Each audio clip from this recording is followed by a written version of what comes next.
በባሌም ሆነ በቦሌ እንደተባለው ግን አይቀርም ማለት ነው።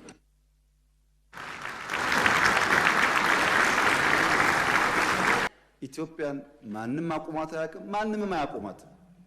ይሄም ማይሆን ዝም ብሎ ባዶ ፍላጎት ነው። ሮንግ ኢንቨስትመንት ነው። በነገራችን ላይ ኢትዮጵያን መጉዳት የሚሹ ሀገራት ቢያንስ ኢትዮጵያን ጎድቶ ትርፋማ መሆን አሸናፊ መሆን አይቻልም። ይሄ ሀገር የአብዲሳ አጋ ሀገር ነው።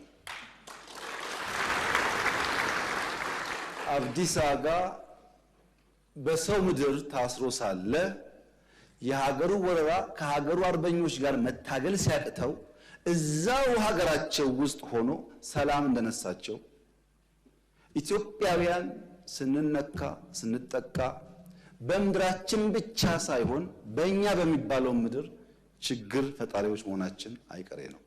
ያ እንዳይሆን የኔ ምክር ተስማምቶ ተግባብቶ በህግ አግባብ መፍታት ይቻላል።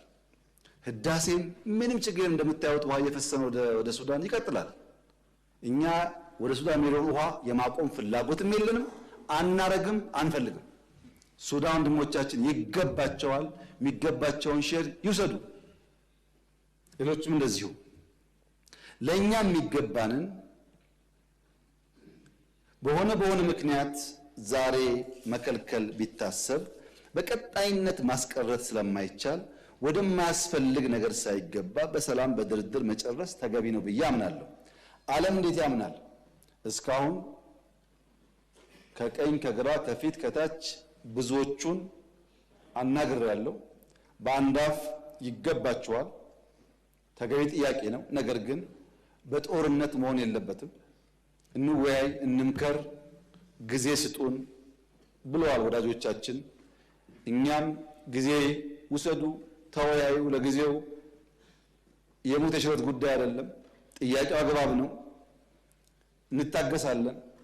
ለመወያየት ክፍት ነን፣ ለመስጠት ክፍት ነን ብለን ጠይቀናል። ባይሆንስ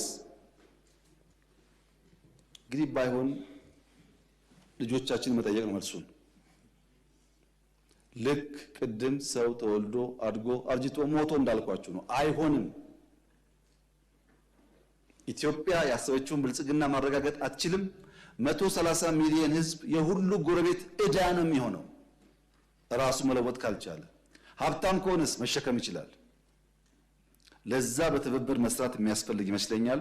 በዲፕሎማሲ ረገድ በጣም መልካም ጅማሮች አሉ። በሎ ኢንፎርስመንት ቁመና ግንባታ በጣም መልካም ጅማሮች አሉ። በናሽናል ኢንትረስት መግባባት ላይ መልካም ቁመናዎች አሉ። እነዚህ ጉዳዮች በጊዜው ፍሬ ያፈራሉ የሚል እምነት አለኝ። ለዚያ በትዕግስት በጥበብ በማስተዋል ኪሳራ ግድያ በቀነሰ ባላስከተለ መንገድ በሰላማዊ መንገድ ለመፍታት ይሞከራል። በባሌም ሆነ በቦሌ እንደተባለው ግን አይቀርም ማለት ነው።